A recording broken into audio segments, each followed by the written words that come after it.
Alam mo ba kung paano gamitin ang mga barya upang mag-iimbita po ito ng malaking halaga ng pera? Sa paggamit ng barya, pwede kang manalo ng luto. Swertihin kasi ang trabaho sa negosyo. At guys, ituturo ko po sa inyo kung paano gamitin ito upang mag-attract ng swerte sa araw-araw. Upang tuloy-tuloy ang swerte sa araw-araw. Kaya guys, panoorin lamang ang video, ituturo ko po sa inyo. At kung kayo man po'y bago sa ating YouTube channel, huwag pong kalimutan, mag-subscribe na rin po kayo guys.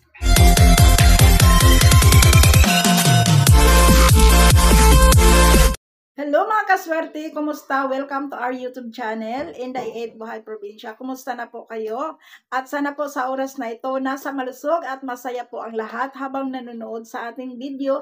At sana po guys, no, walang mga problema po ang bawat isa sa inyo. At lagi po kayong mag-iingat guys at be positive always. Kasi po napaka-importante po magiging positibo po tayo. Kasi po once na tayo po ay positive na tao, yan magaganda po ang darating sa atin. Ma-attract natin nito ang mga positive na mga good opportunity, mga magagandang mangyayari po sa ating buhay. Okay? So, ngayon po guys, no, pag-usapan natin ang mga barya. Paano natin gamitin ang mga barya para hindi tayo mamalasin? Kasi guys, pag hindi po ninyo alam, pwede kayong makapag-attract ng negative energy. Magkakaroon kayo ng kamalasan kung ang mga barya hindi kayo marunong mag-handle or gumamit nito. Pero, pwede mo po itong gawing lucky charm kasi po napakalakas nito mag-attract ng malalaking halaga ng pera guys. No? Ang mga barya. Kaya ako guys, no, iniingatan ko talaga yung mga barya, no? Hindi ko sila basta-basta na lang na parang, kasi yung iba, pag wala ng value ang ating mga barya, tinatapon nila. Huwag po. Kasi po, magiging malas po yan sa pananalapi. So, ang gagawin po ninyo guys sa barya, kung mayroon kayong mga barya dyan na matagal na at kinakalawang sila, abrasan mo siya, hugasan mo ng maayos, linisan mo ng maayos, ayan, kumuha ka ng konting asin, ilagay mo sa isang planggana, ibabad sandali doon ang mga barya, pagkatapos hugasan uli, pagkatapos patuyuin mo na sila. Pag once na matuyo na guys, gawin natin itong lucky charm. Ito, importante ito guys, no, na alam natin kung paano natin i-handle ang mga barya. Paano natin ito gamitin?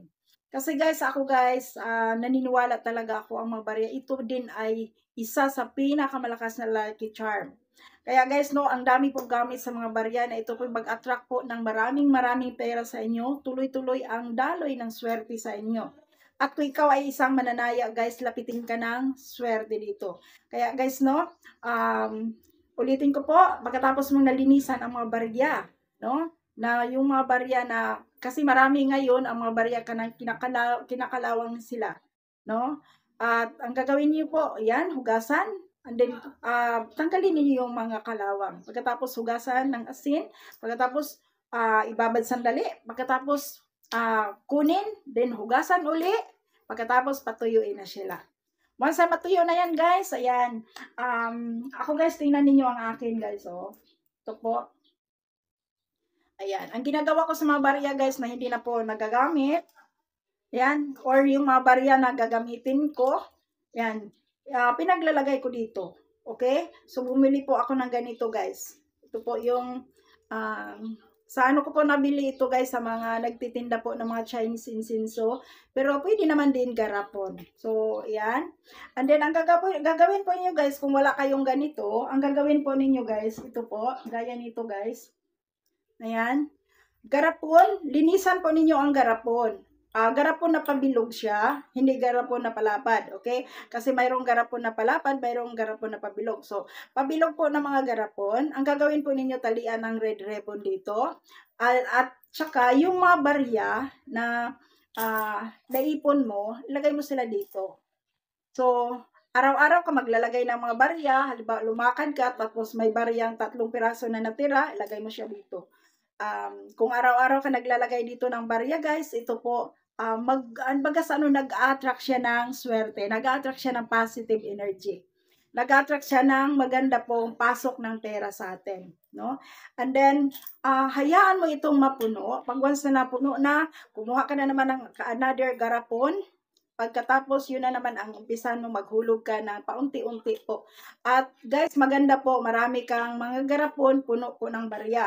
And then, ang ginawa ko po, nilalagay ko po ito doon po sa aking center table. Dito po sa ito po dito, pakita ko po sa inyo guys. Dito ko po ito nilalagay. Yan dyan, dito ko po nilalagay. And then, ang ginawa ko po, ayan, doon ang isa, dito po ang isa, and then sa gitna is ang ating money. Itong ating golden photos. Hindi ito golden photos, green po ito. So, ayan. So, yan po ang gagawin ninyo, guys. Ayan. So, yan po ang gagawin ninyo. Ilagay siya sa ating sala. Baga sa pag pumasok ka, makikita mo yung mga barya. Makikita mo yung mga lagayan ng barya na puno sila. Ito po guys, mag-attract po ito ng maraming blessings sa inyo. Mag-attract po ito ng tuloy-tuloy po na swerte. Imagine guys, no, simple lang mga pampaswerte, pero mag-attract ito ng magaan ang pasok ng pera, tuloy-tuloy ang pasok ng pera sa inyo. At ang ibang barya guys, pwede kayo maglagay ng mga barya sa iyo pong mga bintana. 3 piraso bawat bintana. And then, ang pagkalagay po ng barya, kung sa bintana niyo po ito ilagay, kailangan po, yung mukha po ay nakataas na ganyan. Ayan.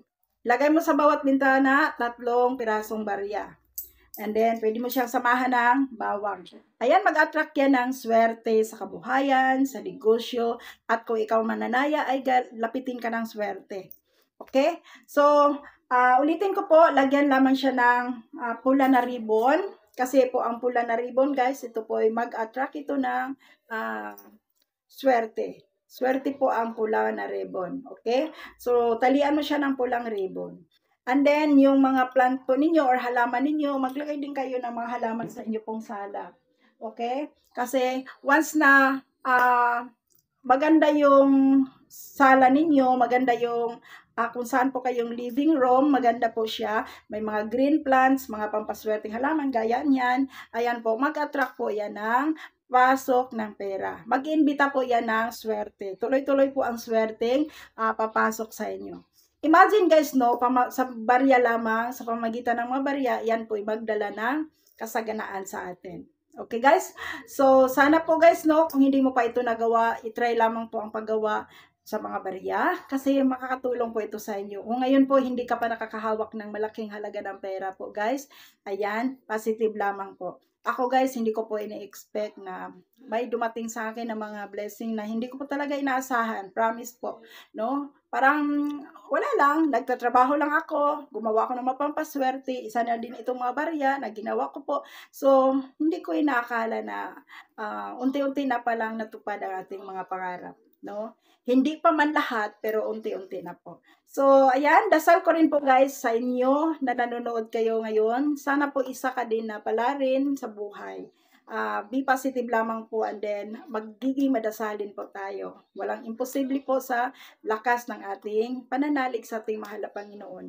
Laki ng pananalig kay Lord at ang ating positibong mindset, ating positibong pag-iisip, ito po mag-attract ng swerte sa kabuhayan natin. Kasi guys, pagkasama natin ang ating Panginoon araw-araw, lahat po ibigay niya sa atin. Okay? Pero guys, may tamang paraan po. May tamang panahon, may tamang oras yan lahat. Okay? So, huwag kang mainip kung hindi pa yan dumating sa'yo ngayon. Continue lamang. Sipag at tiyaga, positive mindset, at pagdadasal ng taimtim, lahat po guys, matupad yan. Yan. So, yan. Sana po guys, no, isa ka sa nakakuha ng idea ngayon. So, comment po kayo guys kung ano yung mga pampaswerteng ginawa ninyo. And then, sa oras na ito, habang nanonood ka sa ating video, pwede mo nang i-claim po. I claim it, I claim it, I claim it. Dadaloy ang tuloy-tuloy na swerte sa aking tahanan, sa aking buhay. Magtagumpay ako, matupad ang lahat kong pangarap. I claim it, I claim it, I claim it. Ayan. I-claim mo na mga kaswerte ko. So, ayan. Maraming salamat po sa inyong lahat. At kung nagustuhan pa ninyong ating topic ngayon, huwag pong kalimutan i-like, i-share, ituro po ninyo ito sa inyo pong makakilala, guys. And then, mag-subscribe na rin po kayo kung hindi pa po kayo nakapag-subscribe. Don't forget to hit the bell button for notification para ma-notify ka sa susunod nating mga videos. Thank you so much. God bless everyone. See you for the next one. Bye-bye po.